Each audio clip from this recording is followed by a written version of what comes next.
여러분 안녕하십니까? 잡학사전 진행의 김정입니다. 오늘은 염지연, 이현경 아나운서와 함께합니다. 안녕하세요. 안녕하세요. 매일 반복되는 하루가 지루하게 느껴질 때가 있습니다. 늘 하던 일을 처리하거나 이력서를 수정하거나 가끔은 이러한 시간이 지칠 때도 있죠. 하지만 조금만 시선을 바꿔보면 지금 우리가 당연하게 하고 있는 일들은 그냥 얻어진 게 아닙니다. 잘 해내기 위해 치열하게 고민하고 노력했던 결과물이죠. 오늘 무심코 해낸 평범한 일들이 사실은 그동안 스스로를 단련해온 결과입니다. 여러분의 탄탄한 내공에 유용한 정보로 깊이를 더해드리겠습니다. 정확하고 실질적인 정보로 준비했으니까요. 오늘도 저희와 함께 해주시기 바랍니다. 먼저 주요 뉴스 요약해드리는 잡뉴스 헤드라인 시간입니다. 첫 번째 소식입니다. 지방자치단체들의 노동관계법 위반 사례가 무더기로 적발되면서 정부가 대책 마련에 나섰습니다. 최근 고용노동부가 기초자치단체 30곳을 대상으로 기획감독을 한 결과 무려 28곳에서 113건의 위반 사항이 확인됐습니다. 주 원인은 담당 공무원들이 최신 법령이나 변경된 판례를 충분히 숙지하지 못한 데 있었는데요. 이에 고용노동부와 한국고용노동교육원은 지자체 인사 담당자를 위한 노동교육을 대폭 확대 개편하기로 했습니다. 기존의 이론 위주 교육에서 벗어나 현장에서 실제로 자주 발생하는 위반 사례를 중심으로 실습 교육을 강화한 것이 특징입니다. 교육 과정은 근로계약부터 임금, 퇴직금, 고용 형태별 사례 관리까지 실무에 필요한 내용으로 구성되었고 올해 관련 교육 규모도 당초 17회에서 23회로 확대됐습니다.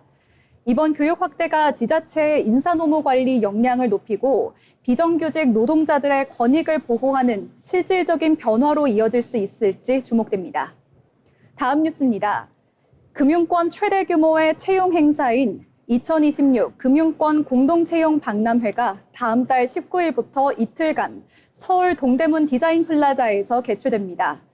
이번 박람회에는 은행, 보험, 증권, 금융공기업 등 82개 금융기관이 참여해 역대 최대 규모로 진행될 예정인데요. 올해는 특히 디지털 전환 흐름에 맞춰 AI를 활용한 취업 지원 프로그램이 대폭 강화됐습니다. 자기소개서 분석부터 모의 면접까지 한 번에 가능한 원스톱 AI 솔루션이 새롭게 도입됐고 금융 경제 이슈를 선별해 훈련을 돕는 시사 이슈 트레이너도 운영됩니다. 실질적인 채용 혜택도 있는데요.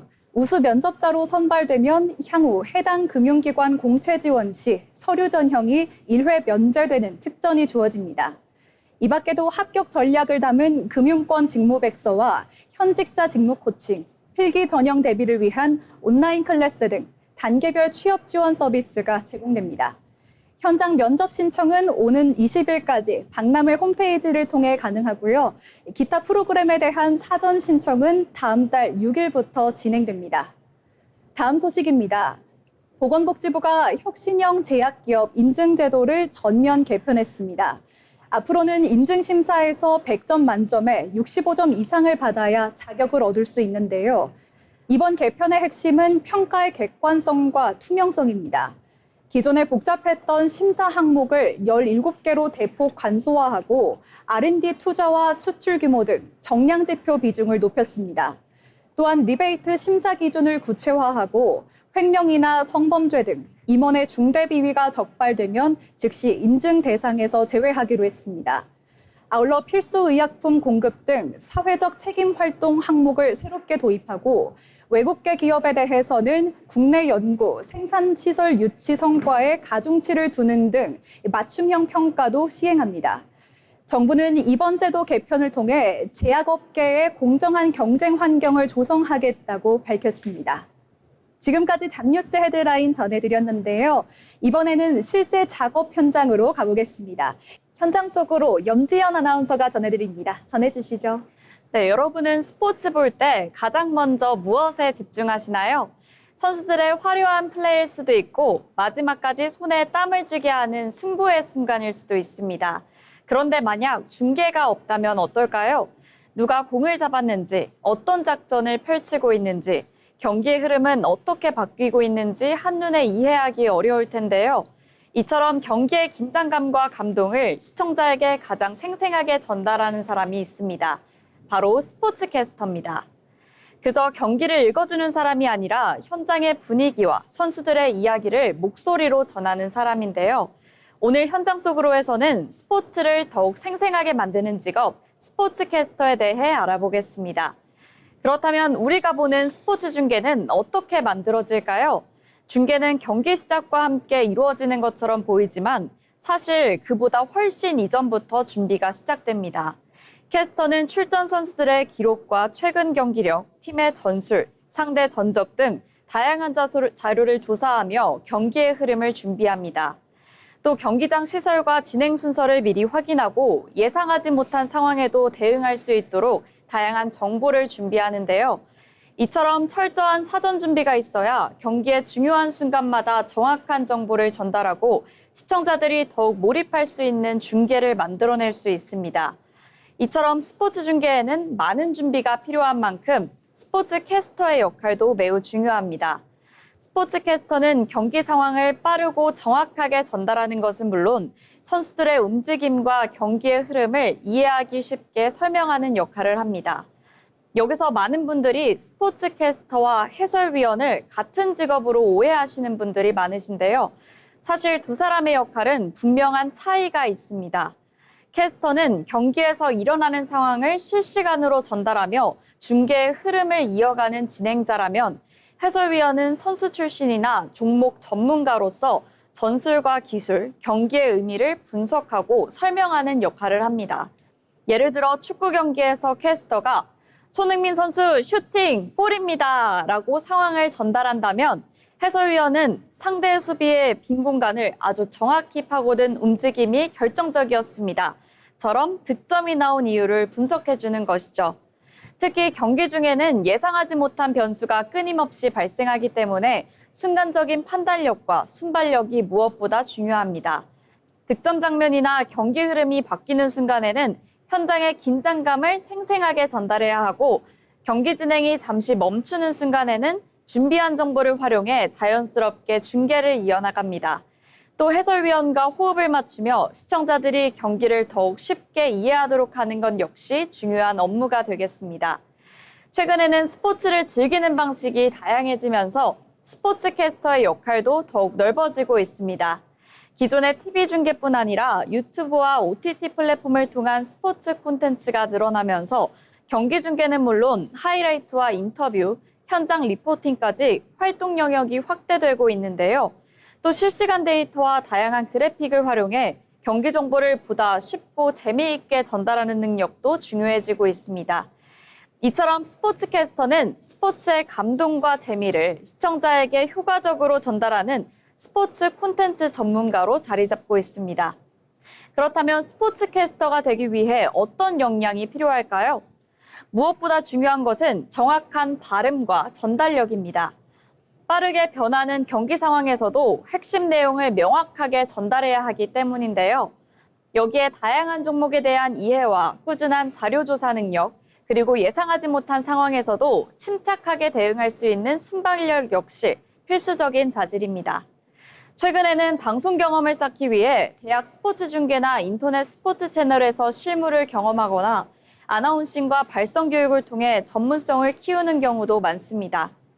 우리가 즐기는 스포츠 경기에는 선수들의 땀과 열정뿐만 아니라 그 순간을 가장 생생하게 전달하기 위한 스포츠캐스터의 노력도 함께하고 있습니다. 경기의 흐름을 읽고 현장의 긴장감을 목소리로 전하며 시청자와 스포츠를 이어주는 사람, 바로 스포츠캐스터인데요. 보이지 않는 곳에서 스포츠의 감동을 더욱 크게 만드는 그들은 오늘도 경기장의 뜨거운 순간을 우리에게 전하고 있습니다. 지금까지 현장 속으로였습니다. 네, 이 현장의 열기와 이 경기의 감동을 배가시키는 역할이었는데요. 관심 있는 분들께 유익한 시간이었던 것 같습니다. 다음은 지금 바로 활용할 수 있는 실질적인 취업 정보를 전해드리는 오늘의 잡정보 시간입니다. 이현경 아나운서가 준비했는데요. 전해주시죠. 네, 오늘의 잡정보 시간입니다. 하반기 채용을 기다리면서 취업 준비에 속도를 내시는 분들 많으실 텐데요. 하지만 취업 준비를 시작하려고 해도 어떤 채용 공고를 봐야 하는지, 또 어떤 직무가 나에게 적합한지 막막한 경우도 적지 않습니다. 오늘은 그런 분들에게 도움이 될 만한 고용24의 취업 지원 서비스에 대해 이야기해 보겠습니다. 먼저 고용24에서는 관심 있는 구직 조건을 등록할 수 있는데요. 희망하는 지역과 직종, 고용 형태 등을 미리 설정해두면 조건에 맞는 채용 공고가 등록될 때 알림을 받을 수 있습니다. 또 일일이 채용 공고를 검색하지 않아도 정보를 놓치지 않고 확인할 수 있다는 장점이 있습니다. 직무를 아직 정하지 못했다면 직업 심리 검사를 활용해 보는 것도 좋습니다. 고용24에서는 대상별 직업 심리 검사를 무료로 제공하고 있는데요. 흥미와 적성, 직업 가치관 등을 분석해 자신에게 맞는 직업을 탐색할 수 있고, 검사 결과는 진로를 설계하거나 직무를 선택할 때 참고 자료로 활용할 수 있습니다. 직업 심리 검사를 마쳤다면 잡케어 서비스도 활용해 보는 것도 방법입니다. 잡케어 서비스는 AI를 활용해 개인의 경력과 희망 직무, 역량을 분석해 맞춤형 취업 정보를 제공하는 서비스인데요. 적합한 직업뿐 아니라 필요한 역량과 직업 훈련, 자격 정보, 관련 채용 공고까지 추천받을 수 있습니다. 자신의 강점과 보완해야 할 부분을 확인하는 데도 확실한 도움이 될 수 있습니다. 취업 준비를 혼자 이어가다 보면 답답한 때가 많습니다. 그럴 땐 고용24의 온라인 취업 상담 서비스를 이용하면 됩니다. 취업 과정 전반에 대한 상담을 받을 수 있는데요. 준비 과정에서 궁금한 점이 있다면 고용24를 통해 전문가의 도움을 받아보는 것도 좋은 방법입니다. 취업 준비는 채용 공고를 찾는 것에서 끝나는 게 아니라 자신에게 맞는 직무를 찾아 역량을 갖춰가는 과정도 중요합니다. 하반기 취업을 준비하고 있다면 고용24에서 자신에게 필요한 서비스를 찾아 적극 활용해 보시기 바랍니다. 지금까지 오늘의 잡정보였습니다. 네, 하반기 채용 시즌을 앞둔 이 취업 준비생들에게 굉장히 도움이 될 정보 전해주셨는데요. 채용 공고 검색부터 직무 탐색, 그리고 전문가 상담까지 한 곳에서 해결할 수 있는 만큼 오늘 소개해드린 기능들 적극 활용하셔서요. 하반기 취업 준비 잘 하시기 바랍니다. 세상에는 우리가 아직 잘 알지 못하는 다양한 직업들이 존재하는데요. 새롭게 떠오르는 직업과 앞으로 주목해야 할 미래 직종을 만나보는 시간이죠. 직업의 세계입니다. 최윤희 아나운서가 전해드립니다. 생소한 직업과 미래 유망 직종을 살펴보는 직업의 세계 시간입니다. 여러분, 오늘 아침 식탁에 혹시 어떤 음식 올리셨나요? 신선한 샐러드? 아니면 따뜻한 찌개에 넣을 채소? 그리고 제철 과일 한 조각이었을지도 모르겠습니다. 그런데 최근 마트에 장 보러 갈 때마다 긴 한숨 내쉬게 되진 않으셨나요? 계란 한 판이 왜 이렇게 비싸지? 하고 말이죠. 단순히 기분 탓이 아닙니다. 매년 찾아오는 기록적인 폭염, 예측 불가능한 폭우, 물가 상승으로 인해 당장 오늘 우리의 식사 메뉴와 주머니 사정을 직접적으로 위협하는 현실입니다. 식탁의 평화와 지속 가능한 삶이 흔들리는 지금 이 거대한 위기를 극복하기 위해 기술을 무기로 농촌에 뛰어든 사람들이 있습니다. 오늘 여러분과 함께 이야기 나눌 가장 스마트하고 아름다운 직업, 바로 스마트팜 매니저입니다. 이 스마트팜 매니저는 정보통신 기술과 빅데이터를 활용해 농작물이나 가축의 생육 환경을 원격 및 자동으로 최적화하는 농장 운영 전문가입니다.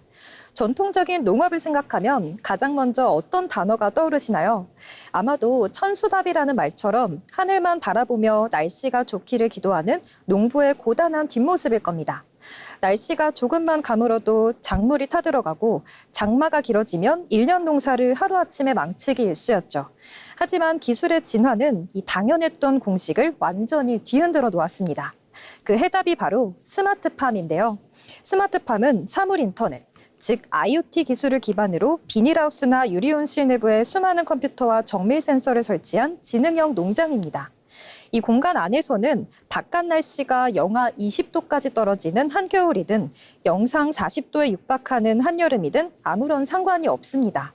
그 이유는 식물이 가장 행복해하고 편안함을 느끼는 최적의 온도와 습도, 그리고 이산화탄소 농도가 정밀하게 유지되기 때문인데요. 그렇다면 이 스마트팜 매니저는 어떤 역할을 할까요? 삽을 들고 흙을 파는 대신 이들은 주로 태블릿 PC나 모니터 앞에서 하루를 시작합니다. 이들의 핵심 역할은 크게 세 가지 영역으로 나뉘는데요. 먼저 정밀 환경 제어입니다. 농장 곳곳에 장착된 센서들은 빛의 양, 온도, 습도, 이산화탄소 농도뿐만 아니라 흙이 머금고 있는 수분의 양까지 소수점 단위로 측정해냅니다. 매니저는 이 데이터를 바탕으로 환기창을 얼마나 열지, 흐린 날에는 LED 보강등을 몇 %로 밝기로 켤지 결정합니다. 작물이 자라나는 최상의 기후를 실시간으로 맞춤 설계해주는 기상청장 역할을 하는 셈입니다. 두 번째로는 생육 빅데이터 분석입니다. 이 일이 매력적인 진짜 이유는 식물과 끊임없이 디지털로 대화한다는 점인데요. 매니저들은 고해상도 카메라로 촬영된 식물의 잎 크기, 줄기 두께, 꽃이 피는 위치 등을 면밀히 관찰해 이 생육 정보를 통해 모두 빅데이터화된 작물이 현재 영양 부족 상태인지 병해충이 올 기미가 보이는지 미리 분석하고 이를 통해 수확량과 출하 시기를 과학적으로 정밀하게 계산해내죠. 마지막으로는 자동화 시스템 관리입니다. 스마트팜은 수많은 전자모터, 양의 공급기, 환풍기, 전산망으로 촘촘히 얽혀있는 하나의 정밀한 공장과도 같습니다. 아주 작은 정전이나 통신 오류, 모터 가열이 작물 전체에 치명적인 타격을 줄 수도 있습니다. 따라서 매니저는 정기적으로 ICT 설비의 정상 작동 여부를 점검하고 예방 정비를 수행하는 농장의 든든한 테크가드 역할을 하는 셈이죠. 스마트팜 매니저라는 직업에 가슴이 뛰기 시작했다면 내가 무엇을 준비해야 하고 어떤 능력이 필요할까 궁금해지실 텐데요. 흔히 농사라고 하면 시골에서 흙을 만지던 경험을 생각하고 IT라고 하면 복잡한 컴퓨터 코딩만을 떠올리기 쉽습니다. 하지만 스마트팜 매니저에게 가장 요구되는 것은 바로 이 두 가지 분야의 경계를 무너뜨리는 융합형 데이터 리터러시입니다. 기계가 제 아무리 최첨단 데이터를 쏟아내도 결국 그 데이터의 주체는 살아 숨쉬는 생명체입니다. 그렇기에 왜 오늘 식물의 잎색이 조금 흐려졌을까? 데이터상 수분량이 과한 이유는 무엇일까를 고민하며 식물의 언어를 해독해주는 따뜻한 관찰력과 식물 생리학적 기초 지식이 최고의 무기가 됩니다. 기존의 농업 관행을 벗어나 기술 기반의 농업을 혁신하고자 하는 강한 의지와 역량이 있다면 누구나 스마트팜 매니저가 될 수 있습니다. 세계적인 투자 전문가 짐 로저스는 이런 명언을 남겼죠. 미래에서 가장 유망하고 엄청난 부를 만들어낼 산업은 단연코 농업이다.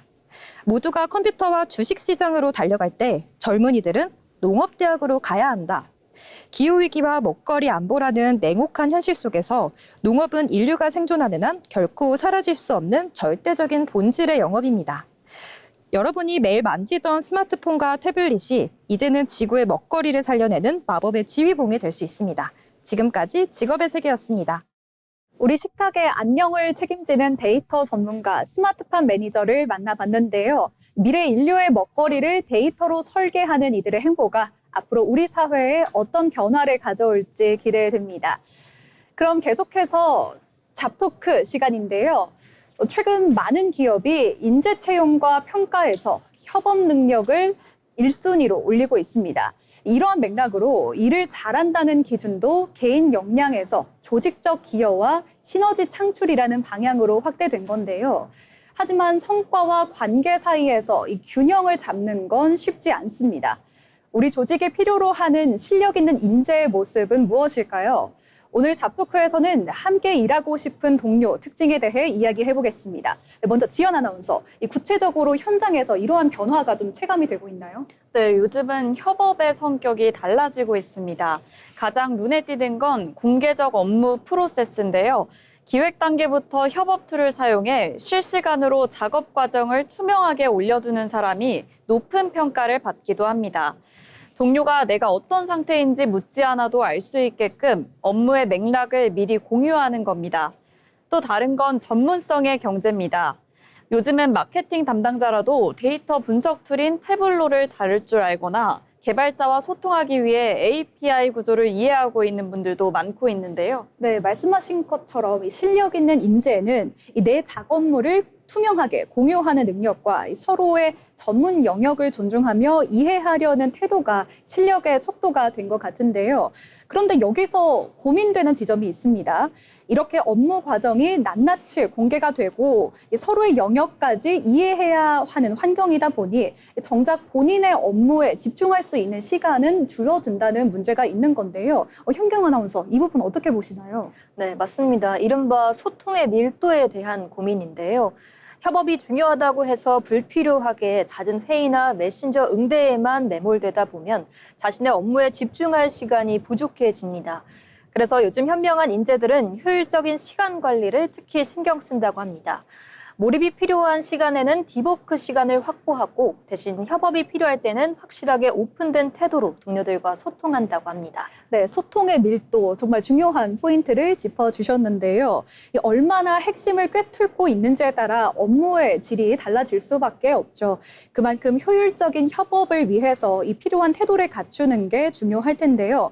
지연 아나운서, 협업을 통해서 시너지 효과를 내려면 어떤 문화가 좀 자리 잡아야 할까요? 아무래도 맥락 공유 능력이 필요하다고 생각합니다.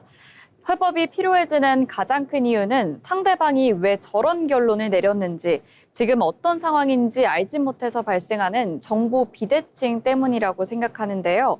맥락 소통이 잘 안 되면 동료가 질문을 줄일 수 있고 결과물에 대한 수정 횟수도 획기적으로 줄어들 수 있죠. 네, 이 팀 전체의 속도를 높이기 위해서는 이 맥락 공유가 필요하다 이렇게 또 짚어주셨는데 이렇게 개인이 협업의 태도를 갖추는 것도 중요하지만요. 결국 조직 차원에서 이런 인재들을 육성하거나 북돋기 위해 올바른 문화도 좀 자리를 잡아야 할 것 같습니다. 네, 이 부분에 대해서 현경 아나운서 의견 말씀해 주시죠.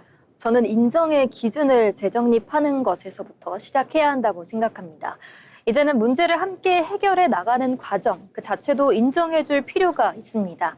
예를 들어 동료의 업무 병목을 해결하기 위해 기꺼이 본인의 시간을 내어주는 모습처럼 조직이 지향하는 가치를 현장에서 몸소 실천하는 동료들을 확실하게 인정해주는 문화가 뒷받침돼야 한다고 생각합니다. 네, 그렇습니다. 그동안은 가려져 있던 이 노력들을 가시화하는 것도 정말 필요하겠죠. 그럼 지연 아나운서도 어떻게 생각하시는지요? 저는 심리적 안정감이 보장된 문화가 보장되어야 된다고 생각합니다. 그래야 협업에 대한 긍정적인 시선도 동반되고 구성원들도 더 과감하게 문제를 해결해 나갈 수 있지 않을까요? 네, 맞습니다. 이제는 개인의 역량을 넘어 그 역량이 조직 안에서 어떻게 흐르게 할 것인가가 진짜 실력인 시대입니다. 서로의 가능성을 믿고 응원하는 건강한 조직 문화가 자리 잡길 바라며 오늘 잡토크는 여기서 마치겠습니다.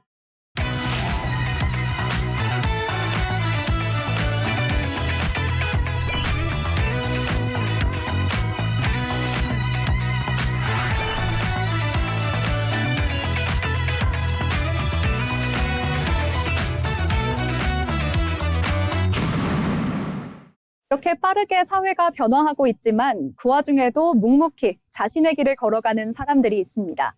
평범하지만 특별한 일하는 사람의 인생 이야기, 자빈 스토리를 박준현 아나운서가 전해드립니다. 네, 자빈 스토리입니다. 2020년 코로나19가 전 세계를 덮쳤을 때 사람들은 먼저 한 가지를 궁금해했습니다. 나는 감염이 되었을까? 이 감염병과의 싸움에서 가장 중요한 것은 빠르고 정확한 진단입니다. 바로 그 중심에는 대한민국의 분자 진단 기술이 있는데요. 오늘 자빈 스토리에서는 세계가 주목한 코로나19 진단 키트를 개발하며 대한민국 바이오 기술의 경쟁력을 알린 시젠의 창업자 천종윤 대표에 대해서 이야기해 보겠습니다. 천종윤 대표는 1957년 경상북도 경산에서 태어났습니다. 중학교를 졸업한 뒤 결핵을 앓으면서 약 5년 동안 학업을 이어가지는 못했는데요. 하지만 그는 포기하지 않았고 검정고시를 통해 계속해서 학업에 도전했습니다. 이 경험은 이 질병으로 고통받는 사람들에게 도움이 되는 연구를 하겠다는 삶의 목표를 갖게 한 중요한 전환점이 됐습니다. 이후 건국대학교 농학과를 졸업한 뒤 미국 테네시 대학교에서 분자 생물학 박사학위를 취득했고요. 또 하버드 대학교와 UC 버클리에서 박사 후 연구원으로 활동했고 또 귀국 후에는 광주과학기술원과 이화여자대학교에서 교수로 재직하며 생명과학 연구에 매진했습니다. 하지만 연구 결과가 논문으로만 남기보다 사람들의 생명을 지키는 기술이 되길 바랬던 그는 2000년 이화여자대학교 산해뱅처형대에 시젠을 창업했고 2001년 교수직을 내려놓으며 본격적인 기업인의 길을 걷게 됐습니다. 네, 천종윤 대표가 세계적인 주목을 받은 것은 코로나19 팬데믹이었습니다. 2020년 1월 코로나19가 빠르게 확산될 가능성을 예측한 시젠은 곧바로 진단키트 개발에 착수했는데요. 기존에 축적해온 분자 진단 기술과 인공지능 기반 분석 기술을 활용해 약 2주 만에 진단키트를 개발했고 긴급 사용 승인을 거쳐 신속하게 의료 현장에 공급됐습니다. 시젠의 진단키트는 국내는 물론 세계 여러 나라로 수출되며 대한민국의 신속한 진단체계 구축에 기여했고 또 K방역을 대표하는 기술 가운데 하나로 평가받았습니다. 네, 천종윤 대표의 성과는 코로나19 진단키트 개발에만 머물지 않았습니다. 시젠은 여러 병원체를 한 번에 검사할 수 있는 동시다중 분자진단 기술을 상용화하며 글로벌 분자진단 시장에서 경쟁력을 확보했습니다. 현재는 호흡기 질환과 성매개 감염, 그리고 소화기 질환 등 다양한 분야의 분자진단 제품을 세계 각국에 공급하고 있는데요. 이 같은 공로를 인정받아 천종윤 대표는 2020년 보건의료 기술진흥유공 대통령 표창을 수상하기도 했습니다. 천종윤 대표는 이제 질병 없는 세상을 새로운 목표로 제시하고 있습니다. 최근에는 마이크로소프트와 스프링거 네이처 등 글로벌 기업 및 기관과 협력해 분자진단 기술을 세계 연구자들과 공유하는 프로젝트를 추진하고 있습니다. 또 인공지능을 활용해 새로운 감염병을 더욱 빠르게 진단하고 국가별 맞춤형 진단 기술을 개발할 수 있는 글로벌 진단 생태계 구축에도 힘을 쓰고 있습니다. 그의 목표는 단순히 한 기업의 성장이 아니라 미래 감염병에 더욱 효과적으로 대응할 수 있는 의료 환경을 만드는 것입니다. 질병으로 학업을 중단했던 한 청년은 포기 대신 연구를 선택했고 그 연구는 수많은 생명을 지키는 기술로 이어졌습니다. 천종윤 대표는 과학은 연구실 안에만 머무는 것이 아니라 사람들의 삶을 바꾸는 데 쓰여야 한다는 신념을 실천해온 인물입니다. 앞으로 인공지능과 바이오 기술을 더욱더 발전해 나가는 시대에 그의 새로운 도전이 세계 의료 미래를 어떻게 바꿔나갈지 기대됩니다. 지금까지 자비인 스토리였습니다. 시련을 인류를 살리는 기술로 승화시킨 천종윤 대표 이야기가 인상 깊었는데요. 천종윤 대표의 집념이 대한민국 방역에 힘이 되었습니다. 글로벌 진단 생태계를 향한 그의 노력도 함께 응원합니다. 계속해서 경제로 보는 일터입니다. 경제 변화는 곧 일의 방식과 일자리의 모습에도 영향을 미치죠. 이번 시간에는 경제 흐름을 통해 산업과 일터의 변화를 함께 들여다보겠습니다. 최윤희 아나운서가 전해드립니다. 경제 흐름을 통해 산업과 우리의 일터를 알아보는 시간, 경제로 보는 일터입니다. 여러분은 하루에 영상을 몇 편이나 보시나요? 뉴스도 예능도 드라마도 요즘은 TV보다 스마트폰으로 보는 분들이 더 많으실 텐데요. 신기한 건 우리는 예전보다 더 많은 콘텐츠를 봅니다. 그런데 미디어 산업에서는 오히려 위기라는 이야기가 나오고 있는데요. 콘텐츠는 넘쳐나는데 왜 미디어 산업은 어려워지고 있는 걸까요?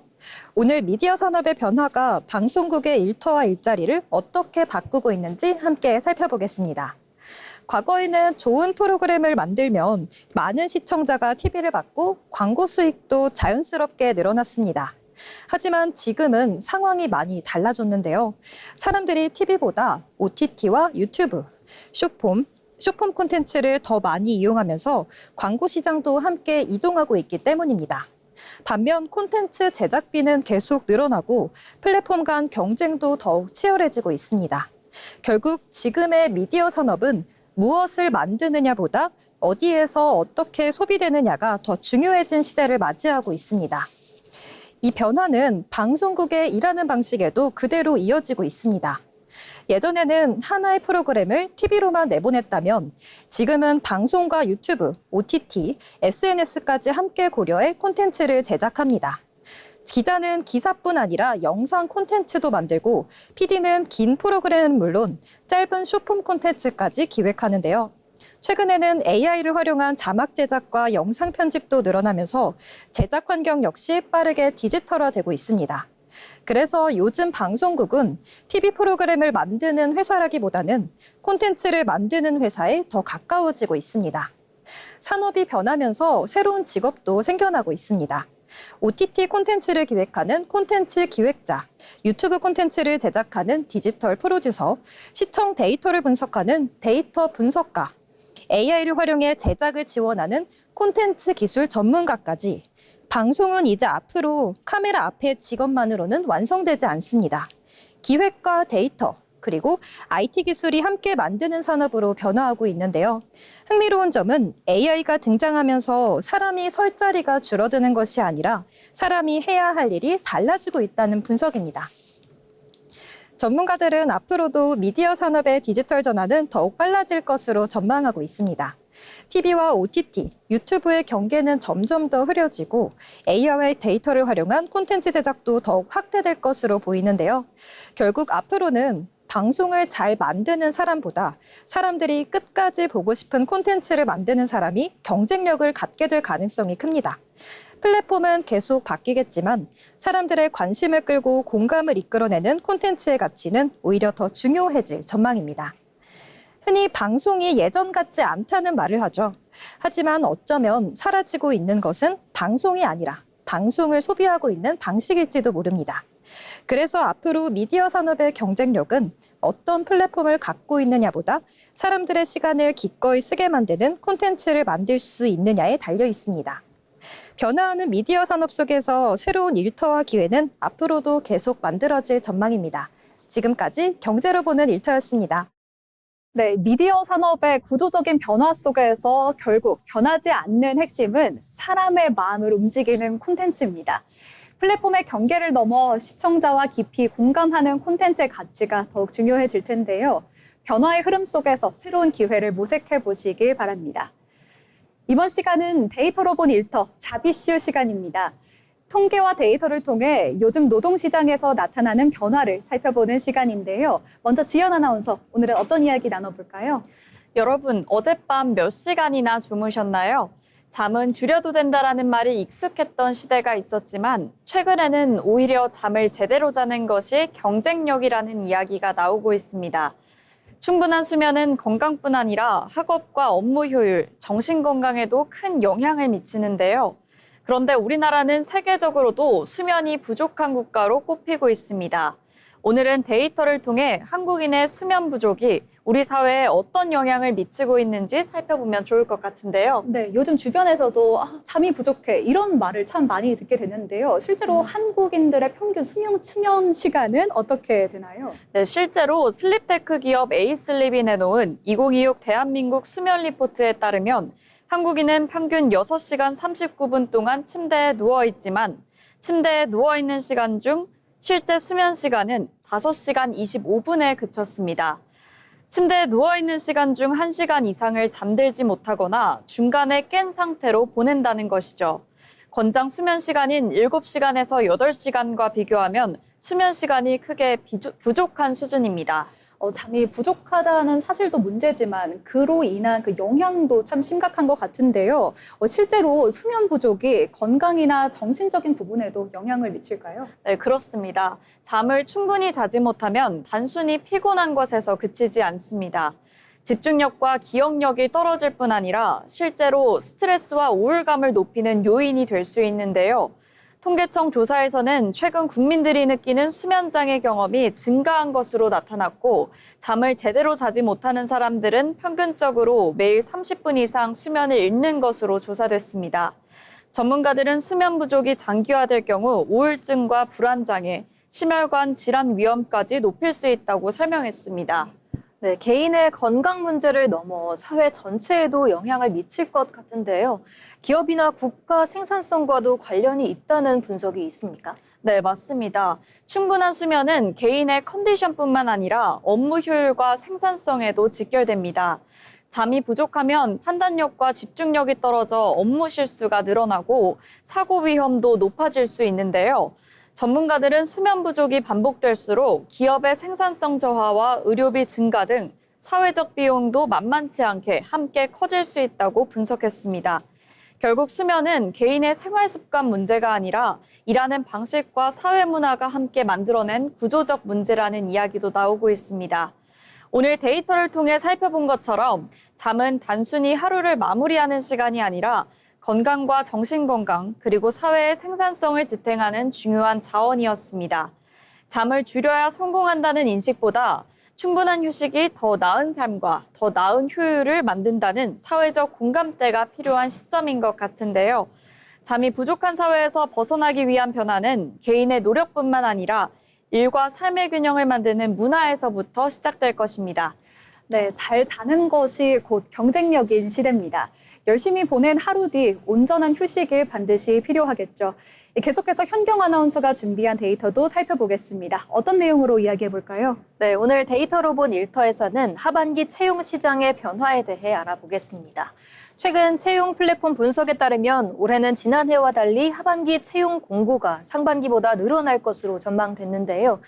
2년간 이어졌던 감소 흐름이 처음으로 반전됐습니다. 하반기 채용이 줄어드는 게 최근 몇 년간의 흐름이었는데 올해는 분위기가 좀 달라졌습니다. 네, 잡코리아가 발표한 2026 하반기 채용 시장 전망 자료에 따르면 2023년과 2024년에는 하반기 채용 공고가 상반기보다 각각 26%, 12% 감소했습니다. 하지만 올해는 3% 증가할 것으로 전망됐는데요.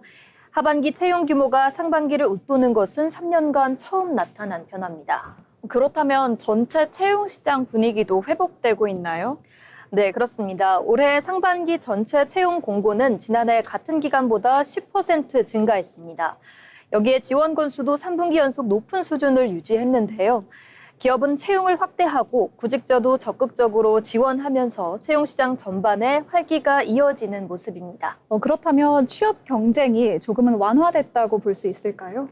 꼭 그렇지만은 않습니다. 공고가 늘었다고 해서 경쟁이 줄었다고 보기는 굉장히 어려운데요. 지원도 꾸준히 이어지고 있기 때문입니다. 다만 채용 기회 자체가 늘어난 만큼 준비된 구직자에게는 선택의 폭이 늘어난 시기라고 볼 수 있습니다. 그렇다면 결국 지금 취업 준비생들에게 가장 중요한 것이 시장 흐름을 잘 읽는 것이겠네요. 네, 맞습니다. 현재 채용 시장은 단순히 공고 수만 늘어난 것이 아니라 기업과 구직자의 움직임이 함께 활발해지고 있습니다. 하반기 채용 확대 흐름을 적극 활용해 관심 직무의 공고를 꾸준히 확인하고 미리 준비하는 것이 취업 기회를 넓히는 방법이 될 수 있습니다. 네, 올해 하반기는 최근 2년과는 좀 다른 채용 흐름이 예상되고 있는데요. 늘어난 채용 기회를 놓치지 않도록 원하는 분야의 공고 꾸준히 살펴보시기 바랍니다. 지금까지 데이터로 본 일터였습니다.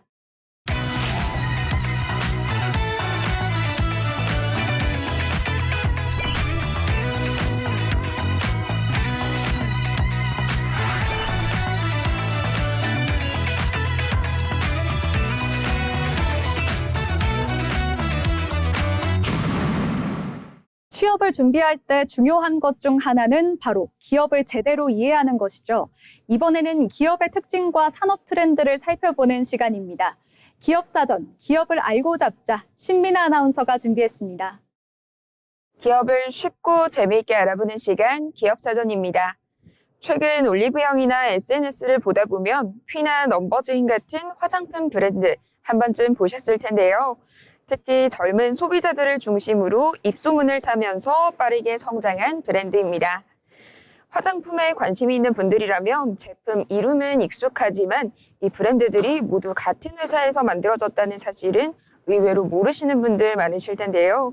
오늘 기업사전에서는 K뷰티 신흥 강자로 떠오르는 기업 비나우를 소개합니다. 비나우는 2018년 설립된 화장품 기업입니다. 설립 당시만 해도 잘 알려지지 않은 스타트업이었지만 불과 7년 만에 K뷰티 업계의 주목을 받은 기업으로 성장했는데요. 대표 브랜드로는 스킨케어 브랜드 넘버즈인과 메이크업 브랜드 퀴가 있으며 최근에는 플라스킨과 라이아, 노크 등으로 사업 영역을 넓혀가고 있습니다. 특히 비나우는 단순히 화장품을 판매하는 기업이 아니라 브랜드를 육성하는 데 강점을 가진 기업으로 평가받고 있는데요. 소비자들이 제품 하나가 아니라 브랜드 자체를 기억하게 만들면서 빠르게 성장해왔습니다. 실제로 2019년 7억 원 수준이던 매출은 지난해 4천억 원을 돌파하면서 가파른 성장세를 이어가고 있습니다. 비나우의 빠른 성장 뒤에는 브랜드 경쟁력이 있습니다. 먼저 스킨케어 브랜드 넘버즈인은 제품마다 숫자를 붙이는 독특한 방식으로 소비자들에게 차별화된 이미지를 구축했습니다. 단순히 제품명을 강조하는 것이 아니라 피부 고민에 따라 번호를 선택하도록 하면서 소비자들의 관심을 끌었는데요. 대표 제품인 3번 보들보들 모공결 세럼은 입소문을 타면서 브랜드 인지도를 높이는 데 큰 역할을 했습니다. 메이크업 브랜드 퀴 역시 성장의 핵심입니다. 대표 제품인 리벤치크 블러리 푸딩 팟은 하나의 제품으로 립과 치크를 모두 연출할 수 있다는 점에서 젊은 소비자들의 관심을 받았습니다. SNS를 중심으로 사용 후기가 확산되면서 퓨를 대표하는 베스트셀러로 자리 잡게 되었습니다. 즉, 비나우는 단순히 제품을 판매하는 게 아니라 소비자들이 기억하는 브랜드를 만드는 데 성공했습니다. 이 비나우가 주목받는 또 다른 이유에는 사업 구조가 있습니다. 일반적으로 인디 뷰티 브랜드들은 기초 화장품이나 색조 화장품 가운데 한 분야에 집중하는 경우가 많은데요. 하지만 비나우는 스킨케어 브랜드인 넘버즈인과 색조 브랜드인 퓨를 동시에 성장시키면서 사업 기반을 계속해서 넓혀왔습니다. 여기에 그치지 않고 플라스킨과 라이아, 노크 등 새로운 브랜드를 선보이면서 브랜드 포트폴리오도 계속해서 확대하고 있습니다. 이는 특정 브랜드나 특정 제품에 대한 의존도를 낮추고 안정적인 성장 구조를 만들기 위한 전략으로도 볼 수 있는데요.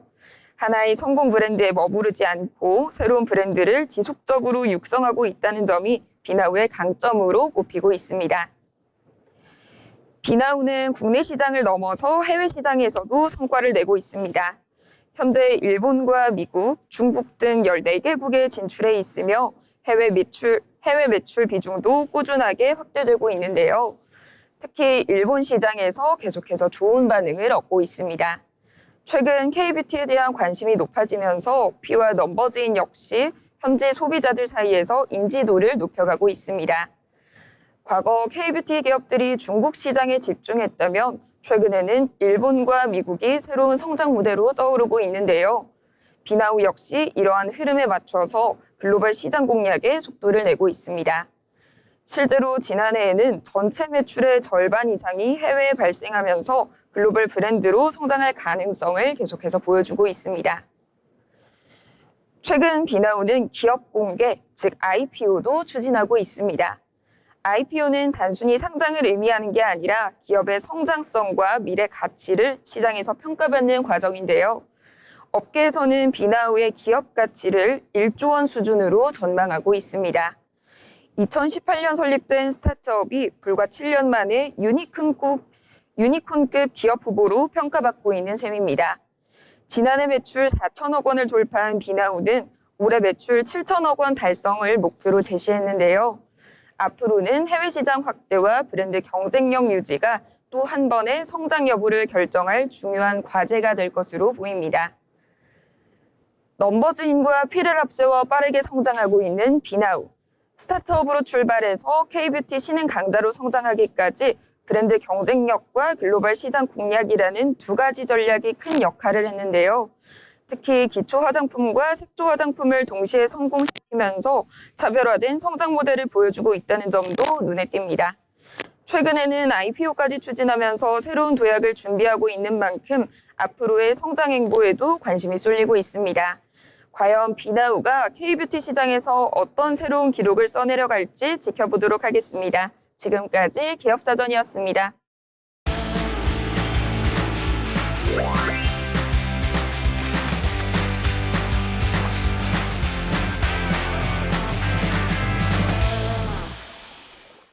전국의 맛집, 축제, 그리고 핫플레이스를 소개해드리는 어디 갈까 시간입니다.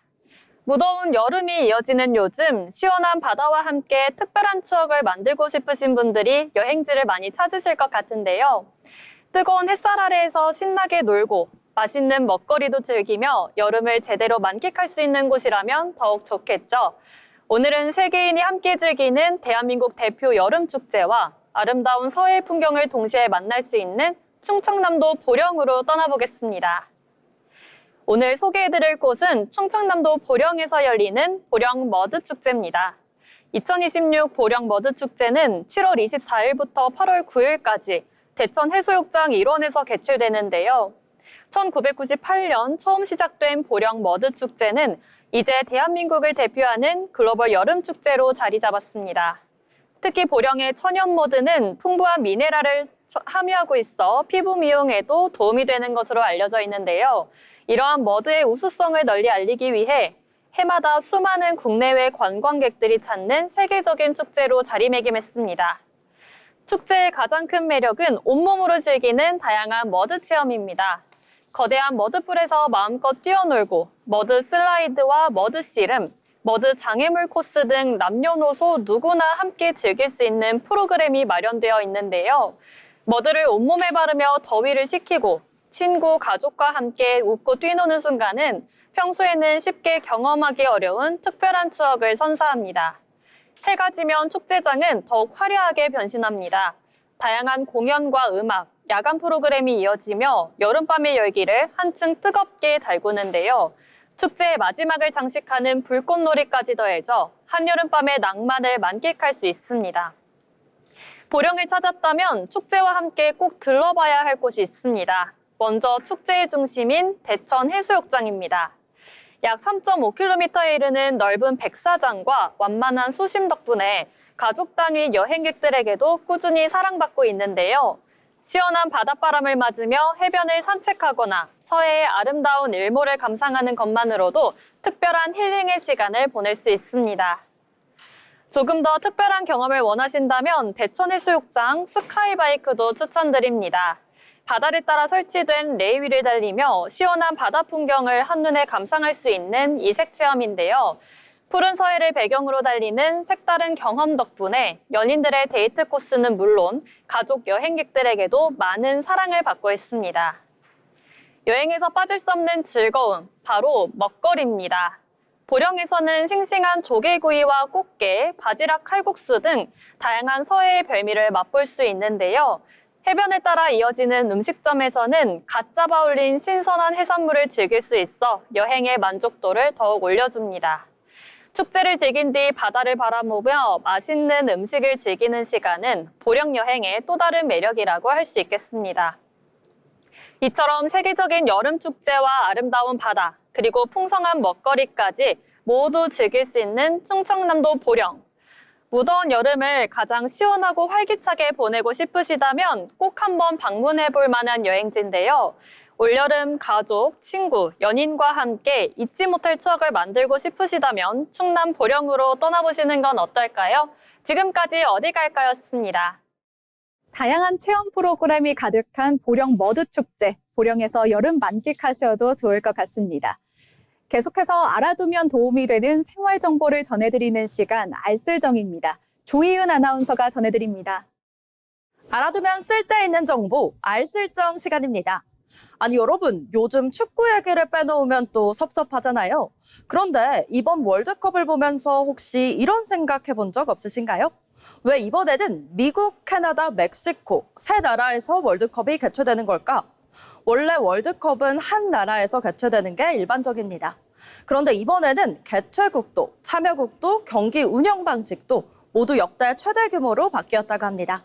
그럼 오늘 알쓸정 시간에서는 2016 북중미 월드컵의 변화에 대해 알아보겠습니다.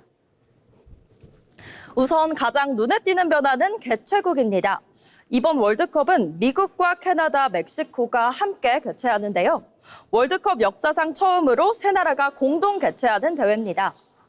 3국이 개최하게 된 가장 큰 이유는 이번 월드컵의 규모가 훨씬 더 커졌기 때문입니다. 이번 대회부터 참가국이 48개국으로 늘어나면서 경기 수도 더 늘어났습니다. 이 때문에 한 나라가 경기장과 숙박시설, 교통까지 모두 감당하기에는 부담이 커진 만큼 세 나라가 역할을 나누게 됐습니다. 미국은 대형 경기장과 교통 인프라를 갖추고 있고 멕시코는 뜨거운 축구 문화와 월드컵 개최 경험을 가지고 있습니다. 또 캐나다는 넓은 개최 지역을 분담하며 운영 부담을 줄이는 역할을 맡고 있는데요. 즉 월드컵이 커졌기 때문에 개최국도 커진 셈입니다. 그런데 여기서 또 궁금증이 생깁니다. 32개국도 많은데 왜 굳이 48개국으로 늘렸을까요? 가장 큰 이유는 더 많은 나라에 월드컵 진출 기회를 제공하기 위해서입니다. 국제축구연맹 FIFA는 축구의 저변을 넓히고 더 많은 국가가 세계 최고의 무대를 경험할 수 있도록 참가국을 확대했습니다. 하지만 또 상업적 목적도 있습니다. 중계권과 관중, 스폰서 등 월드컵의 경제적 규모도 함께 커질 것으로 기대하고 있습니다. 경기가 늘어난 만큼 방송 중계권 가격이 치솟고 광고 노출 시간이 늘어나 스폰서 비용도 극대화되고 있습니다. 실제로 이번 월드컵에서는 우즈베키스탄과 요르단이 역사상 처음으로 월드컵 본선에 진출하며 새로운 역사를 썼습니다.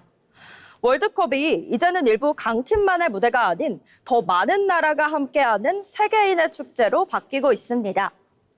참가국이 늘어나면서 경기 방식도 크게 바뀌었습니다. 가장 큰 변화는 32강 토너먼트가 새롭게 생겼다는 점인데요. 기존에는 조별리그를 통과하면 곧바로 16강이 시작됐지만 이번에는 32강부터 토너먼트가 펼쳐집니다. 조별리그도 달라졌습니다. 기존 8개 조 대신 12개 조, 4개 팀씩 구성이 되는데요. 각 조 1위와 2위는 물론이고 성적이 좋은 3위 중 8개 팀까지 32강에 진출합니다. 즉 조별리그에서 3위를 했더라도 충분히 우승에 도전할 수 있는 기회가 생긴 셈입니다. 덕분에 마지막 경기까지 그 어느 팀도 쉽게 포기할 수 없게 되면서 조별리그의 긴장감도 한층 더 높아졌습니다. 경기 수도 크게 늘었습니다. 기존 64경기에서 104경기로 늘어나면서 역대 가장 많은 경기가 열리고 있는데요. 대회 기간도 기존 약 한 달에서 39일로 더 길어졌습니다. 팬들은 더 오랫동안 월드컵을 즐길 수 있게 됐지만 선수들에게는 체력 관리와 로테이션이 그 어느 때보다 중요한 대회가 됐습니다.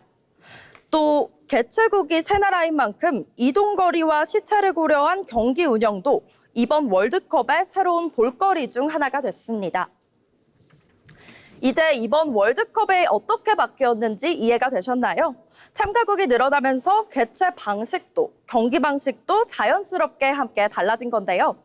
이번 월드컵은 단순히 규모만 커진 것이 아닌 더 많은 나라가 꿈에 설 수 있도록 기회의 문을 넓힌 대회라는 점에서 의미가 깊습니다. 과연 이 새로운 방식이 앞으로의 월드컵의 새로운 표준이 될 수 있을지 지켜봐야겠습니다. 그럼 지금까지 알아두면 쓸데있는 정보 알쓸정이었습니다. 참가국이 늘어난 만큼 개최 방식과 경기 운영까지 월드컵이 새로운 변화의 시대를 맞았는데요. 이 방식이 새로운 이정표가 될 수 있을지 지켜보는 것도 관전 포인트가 되겠습니다. 네, 오늘 저희가 준비한 소식은 여기까지입니다. 오늘 잡학사전에서는 우리 일상 속 크고 작은 변화들과 취업 준비 노하우, 그리고 일터에서 유용한 정보까지 살펴봤습니다. 오늘 살펴본 흐름들이 여러분의 내일을 준비하는 데 도움이 되었길 바랍니다. 저희는 내일 이 시간에 더 알찬 정보들로 찾아오겠습니다. 시청해주신 여러분 고맙습니다.